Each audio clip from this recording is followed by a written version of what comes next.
They made me sleep in the basement because there's no room upstairs for freeloaders. My brother-in-law took my car keys without asking and laughed when I protested. You should be grateful you're not on the street. My wife said nothing, just turned off the lights. I lay there cold and alone. But that winter, when the furnace broke, they realized the basement wasn't empty anymore. It started when I lost my job in 2022. I was working for a mid-sized industrial supplier just outside of Cincinnati, handling regional sales. Nothing glamorous, but steady. Paid the mortgage, paid the bills, let us take a vacation once a year. Then the company got swallowed by a bigger firm. Downsizing. Layoffs. I was out with 2 weeks severance. At first, I did everything right. Updated my resume. Applied everywhere. Took on part-time gigs, Uber, some warehouse temp work, a little IT contract stuff here and there. But I was 48, and jobs weren't lining up like they used to. Marlene, my wife, was supportive for a while. First few months, she told me it was okay, that we'd figure it out. We stopped eating out. Stopped buying anything we didn't need. But after a year, the energy changed. She stopped checking in on my job search. She started spending more time texting her sister and complaining about being the only adult in the house. Then, right after my unemployment ran out, she sat me down and told me we had to leave our rental. We'll stay with Jenna and Darren, she said. Just for a little while. They offered. I didn't want to. Darren and I never got along. He was one of those guys who talks louder when he's losing an argument. Smirks when he gets under your skin. But we didn't have options. So we packed up what we could, shoved it in my old Toyota Camry, and drove to their house just outside Dayton. That first night set the tone. Darren met us at the door, arms open wide like he was doing us a huge favor. Said, well, look who's here. The prodigal son. Come on in, let's get you two lovebirds settled downstairs. Downstairs meant the basement. Unfinished. No insulation. A futon, a couple of boxes from when Jenna's kid moved out, and a half-broken lamp. No closet. No privacy. The only heat came from a dusty plug-in heater that sputtered more than it worked. Darren slapped me on the back and said, better than a tent, right? I forced a smile. Marlene didn't say anything. I told myself it was temporary. A couple months at most. But as weeks turned into months, the cracks widened. Darren treated me like a squatter. Every morning I came upstairs for coffee, he'd already be there, watching ESPN with his feet on the table, reminding me I wasn't pulling my weight. Make sure you leave a little coffee for the paying adults, he'd say, only half joking. When I found my car missing one afternoon, I panicked, only to see Darren pulling into the driveway later with fast food in my passenger seat. He tossed me my own keys and said, gas tank was low. You're welcome. I tried to talk to Marlene about it. She just looked tired and said, he's helping us. Don't start drama. That became her line every time I brought something up. Then came the night everything hit me all at once. It was early December. Snow had started falling. The upstairs was cozy. Jenna had holiday decorations out, candles, music playing. Darren was drinking whiskey by the fire. Marlene was curled up next to him on the couch, laughing at something he said. I was downstairs, shivering. The furnace had started acting up. The basement was freezing. I wrapped myself in every blanket I had, turned the space heater up to max, and still felt my teeth chattering. I came up quietly and asked if we could maybe move to the guest room upstairs, just for the night. Darren stared at me and said, there's no room upstairs for freeloaders. Marlene didn't even look at me. She said, let's talk in the morning, then walked past me, went downstairs just long enough to shut off the light, and left. That moment, that exact moment, broke something inside me. I wasn't angry. I was hollow. They thought I was done. They thought I was weak. But they didn't know what I'd been doing during all those hours down there. I didn't just sit around. I planned. I documented. I recorded. And when that furnace finally gave out completely, and the whole house turned cold, they learned something. That basement wasn't empty anymore. After that night, I stopped asking. I stopped trying. Something flipped inside me. I still said good morning. I still cleaned up after myself. But I didn't talk unless I had to. And I didn't tell them what I was doing on that old laptop downstairs. See, back when I was working, I handled accounts, logistics, vendor contracts, supply chain routing. I learned how to track things and how to document. So I started documenting them. Every comment Darren made. Every time he took my car. Every time Marlene dismissed me.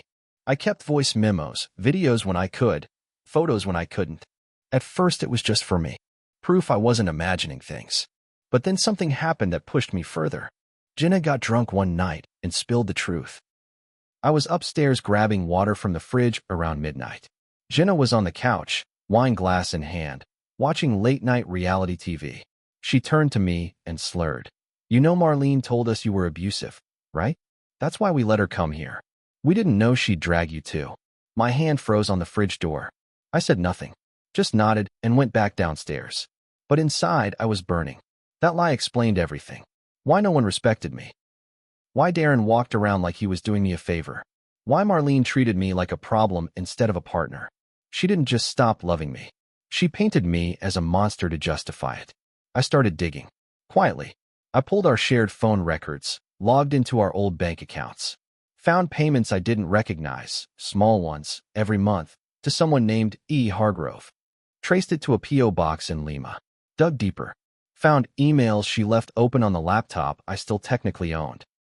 She'd been talking to a lawyer, looking into safety-based divorce options, citing emotional neglect and passive aggression. I was being set up. Meanwhile, Darren took it further. He started locking the garage when my car was parked in it, holding onto the key fob. Told me, "You don't need to be driving anywhere without permission." Permission for my car, registered in my name. The kicker? He scratched the side of it trying to parallel park. Didn't even tell me. I found it days later. When I confronted him, he laughed and said, "That old thing? Be glad it still runs." Marlene was worse than silent. She was cold, like she couldn't even fake caring anymore. And then the furnace finally gave out. It was January. Deep freeze. Snow up to the windows. The house dropped to 50 degrees and falling. Darren panicked, called every HVAC guy in the book. No one could get there for 5 days. Jenna started complaining about the cold. Marlene said we should all stay in the living room where the fireplace was. I offered a suggestion. Calm, polite. "We could all move to the basement," I said. "It's where I've been for over a year. Should be fine, right?" Darren didn't like that. "That place is a damn freezer." I just smiled. That night, they all shivered upstairs while I stayed warm downstairs. Because what they didn't know was that I had quietly installed insulation panels I bought secondhand. Found them on Craigslist and drove out 2 counties over just to get them cheap.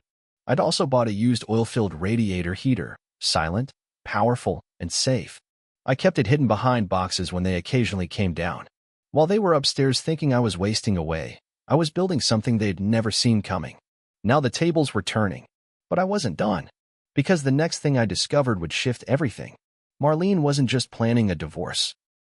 She was waiting on a payout. About a week into the deep freeze, Darren gave up trying to act tough. He was bundled in 2 hoodies, pacing around with a space heater plugged into a long extension cord, muttering about how the hell can it be colder inside than out. Jenna had moved into the upstairs guest room with a heating blanket. Marlene just kept to herself, reading, scrolling on her phone, barely speaking to me unless she had to. I kept playing the role. Quiet, polite, invisible.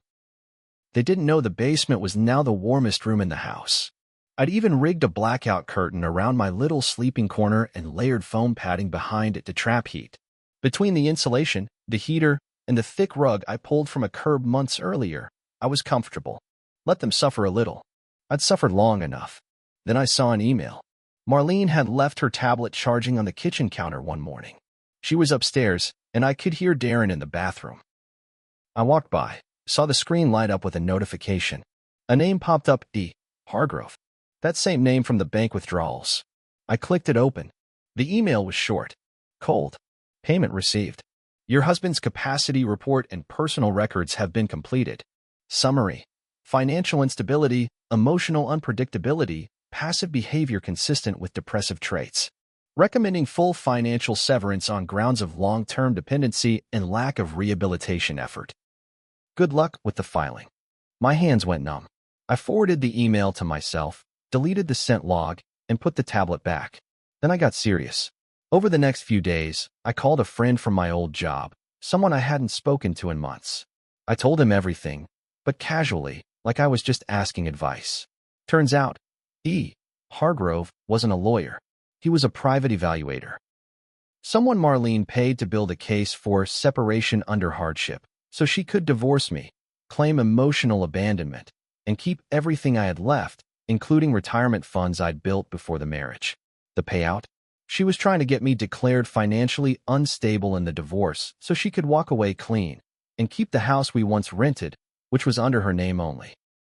Her sister had helped fake documents, showing I was unreachable and no longer present in any household decisions. They weren't just trying to break me. They were erasing me. But I wasn't gone. The final straw came when Darren tried to get me to sign over the Camry.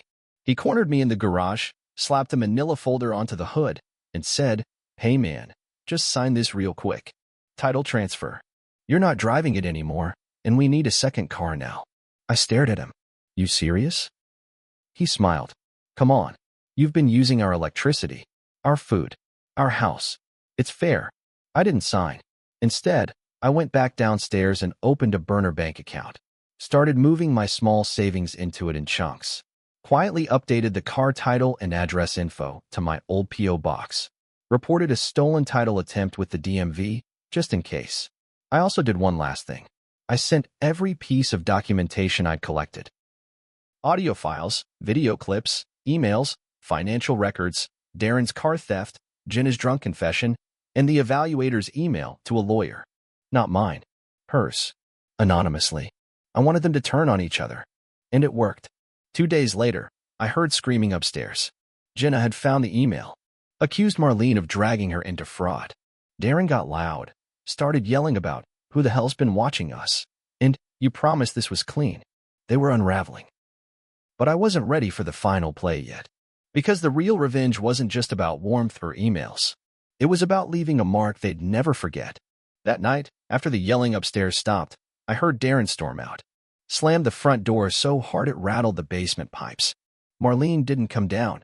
I lay there, quiet, watching the space heater hum, and waited. I already knew what would happen next. The lawyer I sent everything to, Herschel Levin, was sharp. I'd met him once before at a work function years ago, back when I still had a job and a marriage. He was the type who smiled with no warmth, remembered everything you said, and got paid by the hour to destroy people's lives on paper. He was her lawyer then. He wasn't now. When he got that email package from a concerned third party, he did what lawyers do. He protected himself. Fired her as a client and notified the bar about the possible fraudulent use of character evaluations and manipulated declarations. That alone was enough to trigger an internal review.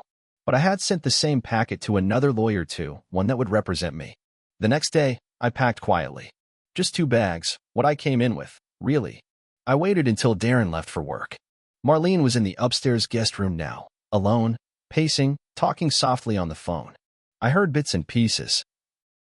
I didn't know. I didn't fake anything, and this wasn't supposed to go like this. She never came down to check on me. She hadn't in days. I walked out through the garage, took my car back. It still had the scratch. I looked at it one last time. Then I smiled. A week later, I filed. I filed for divorce on the grounds of malicious intent, fraudulent preparation, and coercive living conditions. I had everything documented. Video of Darren mocking me. Jenna admitting Marlene's lies. Proof they tampered with my belongings. Marlene's lawyer, my lawyer now, made sure the paperwork landed fast and hard. Because of what they'd done, what Marlene did, she lost everything she tried to steal. She couldn't touch my retirement, my car, or even the joint savings she thought she hid. The fake evaluation she paid for? It made her look like a manipulator.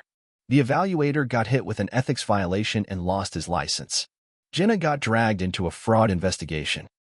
Her name was on the falsified documents.